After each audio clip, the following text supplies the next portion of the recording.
வணக்கம். தமிழ் ஃபுட் கார்னரில் இன்றைக்கி ரொம்ப சுவையான கேரட் அல்வா எப்படி பண்ணுறதுன்னு பார்க்க போகிறோம். இன்றைக்கி நம்ம கேரட்டை கை வலிக்க துருவி பண்ண போகிறதில்ல. ரொம்ப ஈஸியான மெத்தடில் டக்குன்னு ஒரு 10 நிமிஷத்தில் ரெடி பண்ணக்கூடிய மாதிரி நம்ம ரெசிபி ட்ரை பண்ணியிருக்கோம். நீங்களும் இதே மெத்தடில் ட்ரை பண்ணி பாருங்கள். ரொம்ப சூப்பராக வரும். எல்லாருக்குமே ரொம்ப பிடிக்கும். எப்படி பண்ணுறதுன்னு பார்க்கலாம். நான் ஒரு 1/2 கிலோ அளவுக்கு கேரட்டை நல்லா கழுவி எடுத்து வச்சுருக்கேன். இப்போ இதோட தோலை சீவி எடுத்துடலாம். நல்ல ஃப்ரெஷ்ஷான கேரட்டாக எடுத்துக்கோங்க. நல்ல கலர்ஃபுல்லாக இருக்கிற மாதிரி கேரட்டாக பார்த்து வாங்கிக்கோங்க. அப்போ அல்வா நல்ல கலராக இருக்கும் பார்க்குறதுக்கு.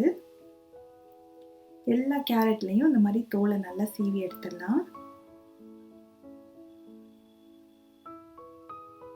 ஃபுல்லாக இந்த மாதிரி தோல் சீவினதுக்கப்புறமா இதோட 2 நுனியையும் கட் பண்ணி எடுத்துடலாம்.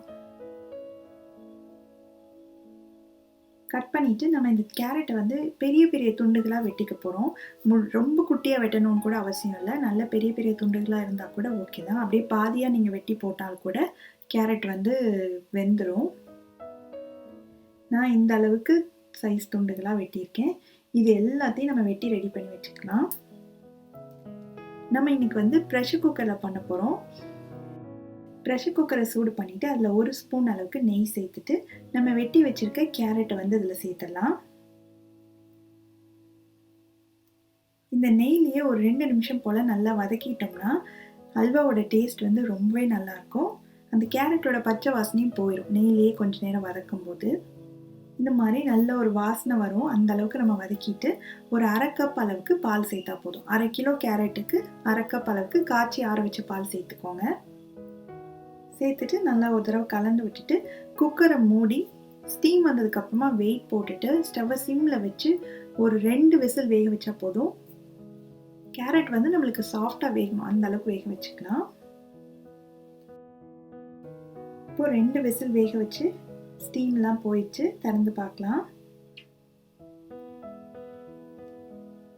கேரட் பார்த்திங்கன்னா நல்லா வெந்திருக்கணும். இந்த மாதிரி சாஃப்டாக இருக்கணும்.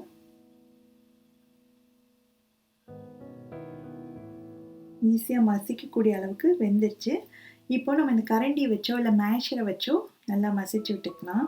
இந்த கேரட்டை நம்ம மிக்சியில் போட்டு அடிச்சிடக்கூடாது. ஏன்னா நல்ல பேஸ்ட் மாதிரி ஆயிரும். நம்மளுக்கு ஒரு கொஞ்சமாக மசிஞ்ச மாதிரி ஒரு டெக்ஸ்சர் இருக்கணும். அப்போ தான் அல்வாவுக்கு நல்லாயிருக்கும்.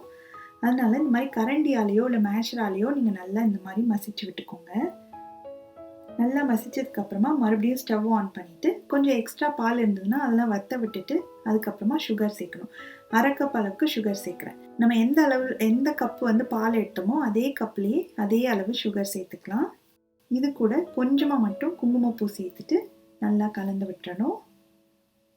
நம்ம சேர்த்த சர்க்கரையெல்லாம் ஃபஸ்ட்டு நல்லா இலகி ஒரு மாதிரி நீர்த்துட்டு வரும். அதை அப்படியே கிளறிட்டே இருக்க நல்லா திக்காயிட்டே வரும்.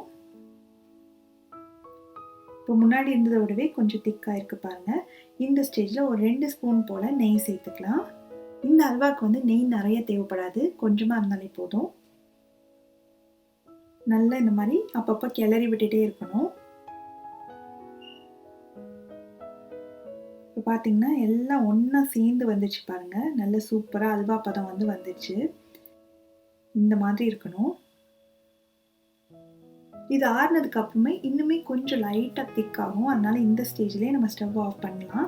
அதுக்கு முன்னாடி கொஞ்சமாக ஒரு 1/2 ஸ்பூன் அளவுக்கு ஏலக்காய் தூளையும் சேர்த்துட்டு கலந்து விட்டுட்டு ஸ்டவ் ஆஃப் பண்ணிடலாம். நம்ம துருவி செய்யாமல் கேரட்டை வேக வச்சு செஞ்சதே எவ்வளோ சூப்பராக வந்திருக்கு பாருங்கள். கடைசியில் இதில் நட்ஸ் உங்களுக்கு விருப்பப்பட்டதை சேர்த்துக்கலாம். நான் கொஞ்சமாக முந்திரியும் பாதாமும் இந்த மாதிரி நீல நிறமாக ஸ்லைஸ் பண்ணி சேர்த்துருக்கேன். நட்ஸ் ஆப்ஷனல் தான். அதே மாதிரி குங்குமப்பூவும் ஆப்ஷனல் தான். உங்களுக்கு தேவைப்பட்டால் சேர்த்துக்கோங்க. நட்ஸு குங்குமப்பூ சேர்க்காமையும் இது ரொம்ப டேஸ்ட்டாக இருக்கும். இந்த அல்வா சூப்பராக வந்திருக்கு பாருங்கள். இது சூடாக ஐஸ்கிரீமோட சர்வ் பண்ணுறதுக்கு ரொம்ப நல்லாயிருக்கும். நீங்கள் ஃப்ரிட்ஜ்லேயும் ஒரு 1 வீக் வரைக்குமே ஸ்டோர் பண்ணி வச்சுக்கலாம். ரொம்ப ஈஸியான மெத்தடில் இந்த மாதிரி கேரட் அல்வா நீங்களும் ட்ரை பண்ணி பாருங்கள். ட்ரை பண்ணிங்கன்னா எப்படி வந்தது அப்படின்ற கமெண்ட்ஸையும் ஷேர் பண்ணுங்கள். தேங்க்ஸ் ஃபார் வாட்சிங்.